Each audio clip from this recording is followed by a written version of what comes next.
और संत का क्षण कभी व्यर्थ नहीं गवाना चाहिए।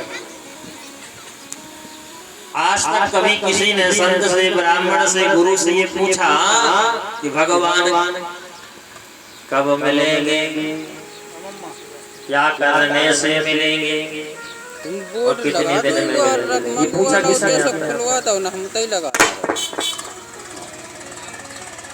क्योंकि उन लोगों को मतलब ही नहीं है भगवान से। अब जिनने भगवान की खोज की है उनको भगवान मिले भी है। कॉलेज भले का मारो। तो आइए आज ऋषि प्रश्न करते हैं कि हे महाराज जी, आप हमें ये बताएं कि भागवत प्रकट कहाँ से हुई, मेन जड़ क्या है, ये बताएं। तो सूत जी कहते हैं कि निगम कल्पितरोरिगलितं फलम् सुख मुखादमृत द्रव्य संयुतम् पिबत भागवतं रसमालयम् मुहुर्मुहुः रसिका भुवि भावुका। निगम आने होता है वेद, मेन जड़ जो है भागवत की वो है वेद। निगम आने वेद, चार वेद थे पहले, ऋग्वेद, यजुर्वेद, सामवेद और अथर्ववेद। पहले चार वेद थे, अब एक वेद और बढ़ गया जिसको नाम है आयुर्वेद। पहले चार काल थे, वर्तमान काल, भविष्य काल और भूत काल और एक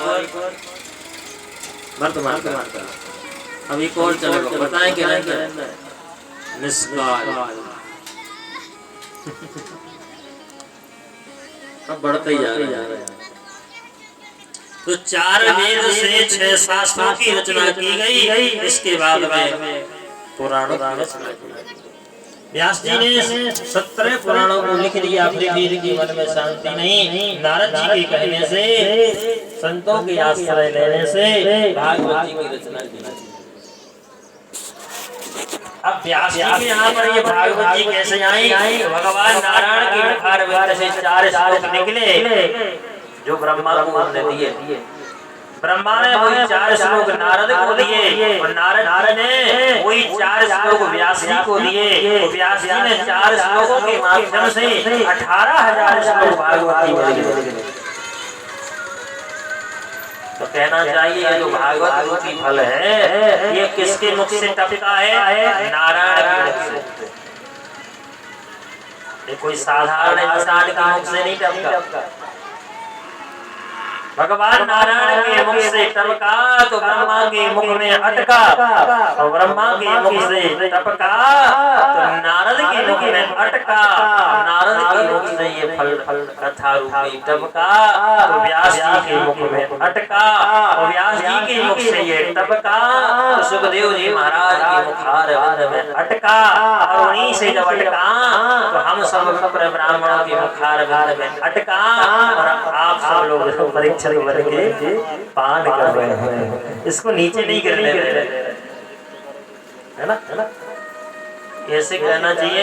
एक फल है जैसे आम का फल है, तो आम का फल जो है वही मीठा होता है कब? जब पक जाता है, जब या फिर एक तोता आवे चोंच लगावे वही मीठा होता है। तो इसमें भी तोता की चोंच लगी है जिसका नाम है सुखदेव। सुख माने तोता, इसलिए और मीठी हो गई। मीठी तो थी। अब आम की ना डाली मीठी होती, ना पत्ते मीठे होते, ना पेड़ मीठा होता। क्या मीठा होता? उसका फल। तो ये जो वेद है ना वो एक जड़ है, शास्त्र है वो डाली है, पत्ते जो है वो अन्यत्र पुराण है, तो फल है वो है भागवत। इसी में इसमें जो है इतना रस भरा है जिसकी कोई सीमा नहीं। इसलिए तो भागवत जी सबको अच्छा लगती है। भले समझ में ना आवे लेकिन बैठने से अच्छा लगता है। अनेक पुराण व्यक्ति सुन तो लेते हैं लेकिन उतने पल्ले ज्यादा नहीं पड़ते। इसी प्रकार से भागवत जी का यहाँ प्रकाश हुआ और जन जन में सुखदेव जी महाराज के मुखार बंद से प्रचार प्रसार हुआ। पर पान कौन करते हैं इस भागवत, सबके बस की बात भी नहीं है। बोले पेवत भागवतम रसमालयम, क्योंकि इसमें रस भरा है और ये रस सबको अच्छा नहीं लगता। किसको अच्छा लगता है? बोले रसिका वो भी भाव, जो रसिक लोग होते हैं, भावुक लोग होते हैं, जो सज्जन होते हैं, महान होते हैं, धर्मात्मा होते हैं, भक्त होते हैं, उनको ये रस पान करते हैं। और सबके बस की बात नहीं है। इसमें कितना त्याग चाहिए, 3 घंटा बैठना, एकाग्र मन करना, बोलो घर के कामों को छोड़ना, जो छोड़ देते तो वो सुन ले, जो नहीं सुनते तो यह कारज नाला। लोग कहते हैं अरे टाइम नहीं मिला। अच्छा आप लोग बताओ किसको टाइम नहीं है कथा सुनने का? एक बात और आप लोग बताना, भागवत से बढ़ के कोई दूसरा काम है का? बताओ। कथा से बढ़ के दूसरा काम करना बताओ हमें तो आज तक पता नहीं चली है। अब भाई घर में 10 आदमी है तो 10 आदमी से एक आदमी तो फिर हुई है कि 10 ही लगे समय निकालना ये भी जरूरी है। जैसे अपने दैनिक काम है ना घर के, एक काम ये भी जोड़ दो, ये भी अपना काम है, स्वार्थ नहीं है। कुछ लोग तो बोलते हैं चलो भैया यहाँ कथा हो रही है, कथा में हो आए, गाँव में कथा में हो आए, ऐसा काय बोलते आप कथा में हो आए, कथा का मर गई, वो भी कहाँ जाओ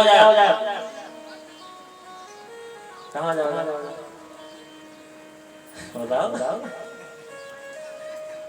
बताओ जीती जागती कथा में हो भी जा रहे। अरे भैया